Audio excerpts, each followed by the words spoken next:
Hello friends, मैं राहुल आपका स्वागत करता हूं अपने YouTube channel home study point में। दोस्तों, पिछले वीडियो में हम लोगों ने पढ़ा था पुष्पी पालकों में लैंगिक जनन की पुष्प के बारे में, पुष्प की संरचना के बारे में, उसमें कौन कौन से भाग होते हैं, पुष्प की कौन से सहायक भाग हैं और कौन से जनन भाग हैं। पुष्प की सहायक भाग में हम लोगों ने पढ़ा था बाह्यदल पुंज और दल पुंज के बारे में, और जनन चक्र के बारे में पढ़ा था हम लोगों ने पुंकेसर और स्त्री केसर के बारे में। और पुंकेसर के बारे में हम लोगों ने ये भी पढ़ा था कि पुंकेसर होते कितने प्रकार के हैं। तो पुंकेसर के बारे में बताया गया था कि पुंकेसर दो प्रकार के होते हैं। एक होता है मोनोथिकस यानी कि एक कोष्ठी, और दूसरा होता है डाइथिकस यानी कि द्विकोष्ठी। मोनोथिकस क्या है भाई? ऐसे परागकोश जिनमें कोष्ठकों की संख्या केवल एक होती है उन्हें मोनोथिकस या एक कोशिकी कहते हैं। जैसे में उदाहरण में ले लें हम तो गुड़हल है। और डाइथिकस की अगर बात करें तो ऐसे परागकोश जिनमें कोष्ठकों की संख्या दो होती है उन्हें डाइथिकस या द्विकोष्ठी कहते हैं। जैसे में सरसों, मटर, सेम इत्यादि। दोस्तों, पिछले वीडियो में हम लोगों ने इन सब के बारे में बात कर चुके थे। आज हम पढ़ेंगे द्विकोष्ठी परागकोश की आंतरिक संरचना के बारे में। तो सबसे पहले बात करते हैं द्विकोष्ठी परागकोश के अनुप्रस्थ काट के बारे में। अनुप्रस्थ काट देखेंगे, फिर उसके बाद इसके हम विस्तृत रूप में चलेंगे तो इसकी आंतरिक संरचना के बारे में हम लोग समझेंगे कि यहाँ पर क्या होता है। ठीक है, चलिए स्टार्ट करते हैं।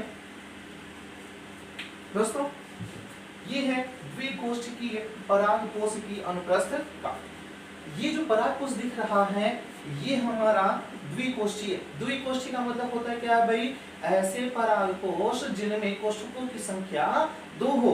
तो एक कोष्ठक इधर है और एक कोष्ठक इधर है, ये वाला है और ये एक दो कोष्ठक हो गए। ठीक है, अब हम जानते हैं कि एक कोष्ठी परागकोश में परागकोशकों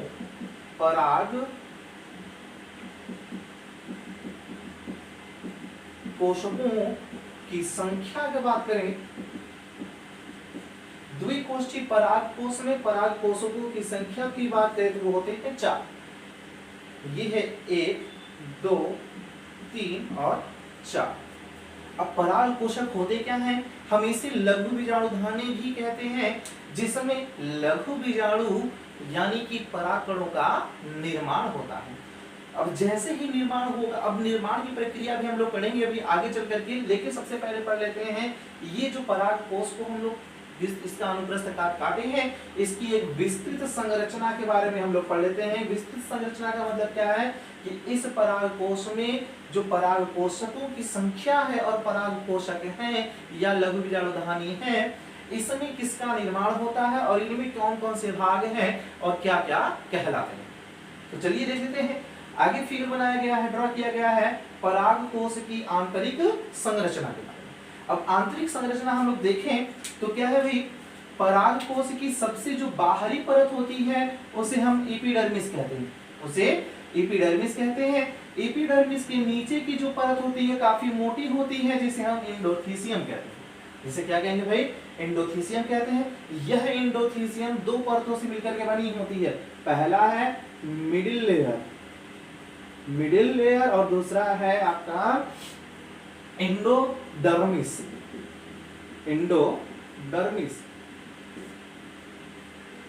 आएगा समझ में? एंडोथीसियम जो है वो दो परतों से मिलकर के बना है।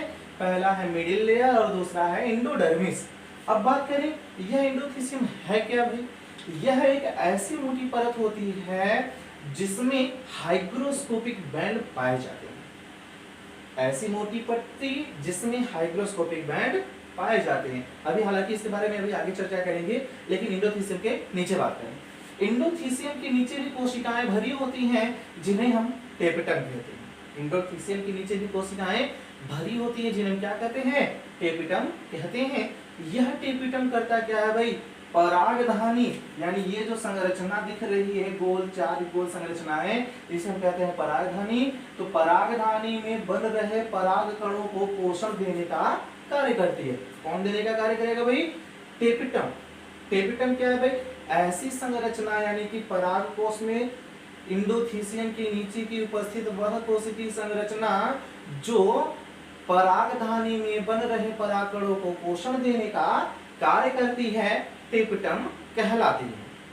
आगे चलिए, अगला भाग है क्या भाई, माइक्रोस्पोर मदर सेल। अब इस परागधानी में जिससे परागकणों का निर्माण या लघु बीजाणुओं का निर्माण होगा उसे कहते हैं माइक्रोस्पोर मदर सेल, यानी कि लघु बीजाणु मातृ कोशिका। लघु बीजाणु मातृ कोशिका कहते हैं। एक लघु बीजाणु मातृ कोशिका से कई, यानी कि एक लघु बीजाणु मातृ कोशिका में जब अर्धसूत्री विभाजन की प्रक्रिया संपन्न होती है तो एक लघु बीजाणु मातृ कोशिका से 4 लघु बीजाणु का निर्माण होता है। ठीक है, आगे चलते हैं, आगे देख लेते हैं भाई क्या है, एपिडर्मिस तथा एंडोथीसियम। एपिडर्मिस तथा एंडोथीसियम जिस स्थान पर मिलते हैं, जिस स्थान पर मिलते हैं उसे स्टोमियम कहते हैं। यहाँ की कोशिकाएं बहुत ही पतली होती हैं, यहाँ की कोशिकाएं बहुत ही पतली होती हैं, इसलिए यहाँ की कोशिकाओं को हम लिप सेल के नाम से भी जानते हैं। अब ये स्टोमियम है क्या भाई, परागकोश में उपस्थित वह स्थान जहां जो परागकोश या परागधानी में बन रहे परागकणों के बनने के पश्चात परागकोश जब परिपक्व होकर के फटता है तो वो स्टोमियम वाला भाग है, यानी परागकोश जहां से फट करके अपने अंदर उपस्थित परागकणों को बाहर बिखेरेगा वही स्थान स्टोमियम कहलाता है। आगे चलते हैं हाइग्रोस्कोपिक बैंड। अभी पीछे हम लोगों ने बात किया था एंडोथीसियम के बारे में, तो एंडोथीसियम के बारे में बताया गया था क्या कि यह एक ऐसी संरचना होती है जिसमें हाइग्रोस्कोपिक पट्टियां, हाइग्रोस्कोपिक बैंड पाए जाते हैं। अब हाइग्रोस्कोपिक बैंड है क्या भाई, यह एक आर्द्रताग्राही पट्टी होती है। आर्द्रताग्राही पट्टी का मतलब समझ रहे हैं, जो नमी से यानी कि वायु से नमी को अवशोषित कर ले, यानी कि क्या है भाई, यह एक ऐसी पट्टी होती है जो नमी को अवशोषित करने के पश्चात फूल जाती है। कोई भी चीज है भाई, आप जाहिर सी बात है कि नमी को अवशोषित करेगा तो फूलेगा ही। ठीक है, तो क्या है, हाइग्रोस्कोपिक बैंड वे बैंड होते हैं या वे पट्टियां होती हैं जो वायु से नमी को अवशोषित करके फूल जाती हैं। तो अब होगा क्या, जब फूल जाएंगी तो होगा क्या, होता ये है कि स्टोमियम के नीचे की जो हाइग्रोस्कोपिक बैंड होती है नीचे की तरफ फूल करके खिंचाव उत्पन्न करेंगी, और स्टोमियम के ऊपर की जो हाइग्रोस्कोपिक पट्टियां होती हैं वो फूल करके ऊपर की ओर खिंचाव उत्पन्न करेगी। जब खिंचाव होता है इनमें तो यह स्टोमियम खुल जाता है। ठीक वैसे ही जैसे अगर कह दिया जाए कि किसी व्यक्ति के मुख में, यानी मुख को अगर नीचे वाले होंठ को नीचे की तरफ, ऊपर वाले होंठ को तो ऊपर की तरफ खोला जाए तो क्या होगा, होंठ खुल जाता है और क्या होते हैं, मुख खुल जाता है ना। तो ठीक वही यहाँ पर भी है कि भाई जब क्या है, स्टोमियम के नीचे की पट्टी में नीचे की तरफ खिंचाव और ऊपर की पट्टी में ऊपर की तरफ खिंचाव उत्पन्न होता है तो यह स्टोमियम खुल जाता है, जिसके कारण कि परागकोश में या परागधानी में बने हुए परागकण परागकोश पर बाहर आ जाते हैं। ये तो बात हुई भाई किसकी, परागकोश के आंतरिक संरचना के बारे में। अब हम लोग पढ़ेंगे कि इस परागकोश में जो परागकणों का निर्माण हो रहा है वह किस प्रक्रिया द्वारा होता है। तो लघु बीजाणु जनन के बारे में बात करेंगे। यहाँ पर हम चलते हैं, बात करते हैं लघु बीजाणु जनन के बारे में।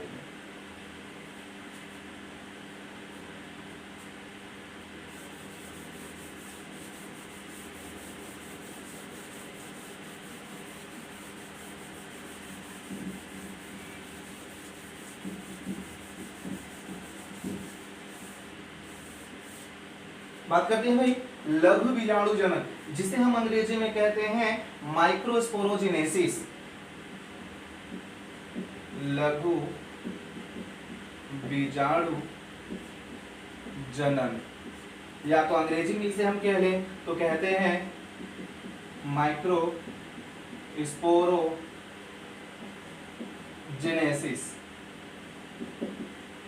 माइक्रोस्पोरोजेनेसिस, लघु बीजाणु जनन। अब लघु बीजाणु जनन होता क्या है भाई, वह प्रक्रिया जिसके फलस्वरूप परागधानी में लघु बीजाणु का निर्माण होता है, लघु बीजाणु जनन या माइक्रोस्पोरोजेनेसिस कहलाता है। वह प्रक्रिया जिसके फलस्वरूप परागधानियों में किसका, लघु बीजाणु यानी कि परागकणों का निर्माण होता है, लघु बीजाणु जनन यानी कि माइक्रोस्पोरोजेनेसिस कहलाती है। आइए देख लेते हैं कैसे होता है। सबसे पहले एक मदर सेल होगी, मदर सेल है। अब इस मदर सेल में जब मियोसिस फर्स्ट यानी कि अर्धसूत्री विभाजन प्रथम की प्रावस्था होगी, तो हम जानते हैं कि अर्धसूत्री विभाजन प्रथम की प्रावस्था भी या अर्धसूत्री विभाजन जो है वह दो चरणों में पूरा होता है, अर्धसूत्री विभाजन प्रथम और अर्धसूत्री विभाजन द्वितीय। लेकिन इस विभाजन में हम लोग इससे पहले कुछ पढ़ते हैं जो होता है कैरियोकाइनेसिस और साइटोकाइनेसिस, यानी कि केंद्रक का विभाजन और कोशिका द्रव्य का विभाजन। तो विभाजन की प्रक्रिया में सबसे पहले हम लोग पढ़ेंगे केंद्रक का विभाजन, उसके बाद पढ़ेंगे हम लोग कोशिका द्रव्य का या कोशिका का विभाजन पढ़ेंगे। तो ये क्या है, एक माइक्रोस्पोर मदर सेल है, यानी कि लघु बीजाणु मात्री कोशिका है, जिसमें मियोसिस की प्रक्रिया के द्वारा दो केंद्रक सबसे पहले बनते हैं। अब इन दोनों केंद्रकों के बनने के पश्चात ये है भाई मियोसिस फर्स्ट, क्या है मियोसिस फर्स्ट। मियोसिस फर्स्ट की प्रक्रिया के द्वारा दो केंद्रकों का तो निर्माण हो गया, लेकिन जब इसमें मियोसिस सेकेंड की प्रक्रिया उत्पन्न होगी यानी प्रारंभ होगी, कौन सी भाई मियोसिस सेकेंड। अब यह जो मियोसिस सेकेंड होता है समसूत्री की तरह होता है, यानी कि अर्धसूत्री विभाजन द्वितीय समसूत्री विभाजन की तरह होता है, जिसे के कारण कि एक मातृकोशिका में 4 डॉटर न्यूक्लियाई यानी 4 पुत्री केंद्रकों का निर्माण होता है। अब जैसे ही 4 पुत्री केंद्रकों का निर्माण होगा तो कैरियोकाइनेसिस की प्रक्रिया संपन्न होगी। क्या कौन सी भाई कैरियोकाइनेसिस।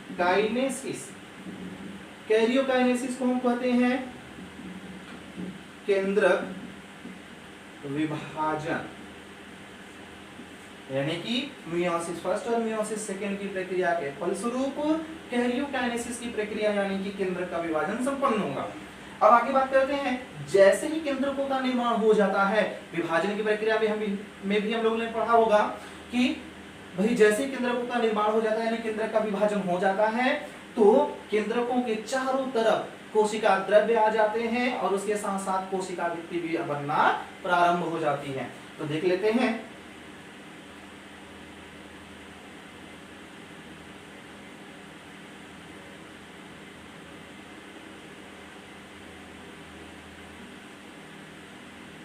ये चारों केंद्र के चारों केंद्रकों के चारों तरफ क्या है कोशिका भित्ति बनना प्रारंभ हो गए हैं और धीरे धीरे यह केंद्र क्या हो, ये कोशिका क्या होगी परिपक्व हो जाती है। क्या होगी भाई परिपक्व होकर के 4 हैप्लॉइड यानी कि 4 अगुणित कोशिकाओं का निर्माण करती है। कितने भाई 4 अगुणित कोशिकाओं का निर्माण करेंगी।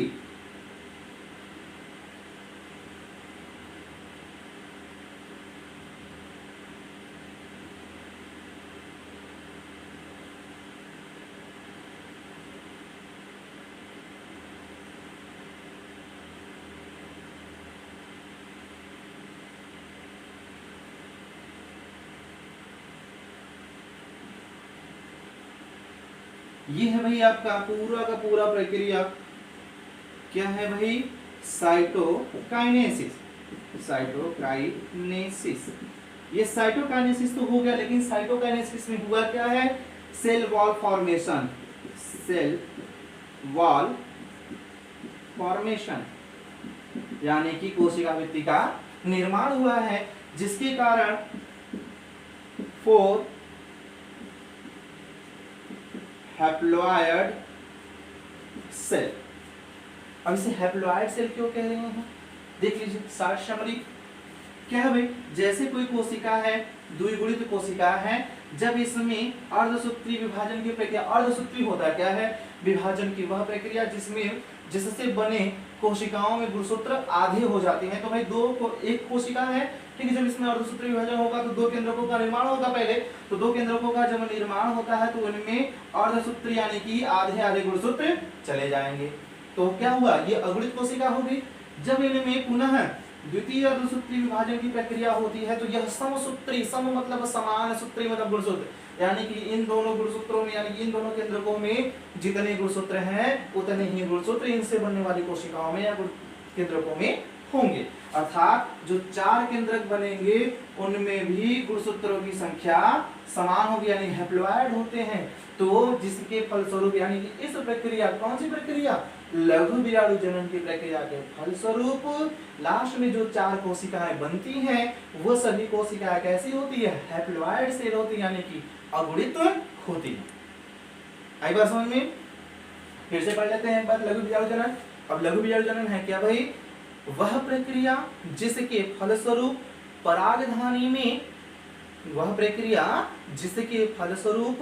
परागधानी में लघु बीजाणुओं का निर्माण होता है, लघु बीजाणु जनन कहलाता है। अब कल पढ़ेंगे हम लोग इसकी व्यवस्था के बारे में, गुरु बीजाणु धानी के बारे में। तो अगले वीडियो के लिए इंतजार करिए, उसे भी जल्द से जल्द अपलोड कर दिया जाएगा। दोस्तों, आपको हमारा चैनल या हमारा वीडियो कैसा लगा, आप इस वीडियो के बारे में हमें अपनी राय कमेंट में दे सकते हैं। तो दोस्तों, मेरे चैनल को लाइक, सब्सक्राइब और शेयर करना ना भूलें। धन्यवाद।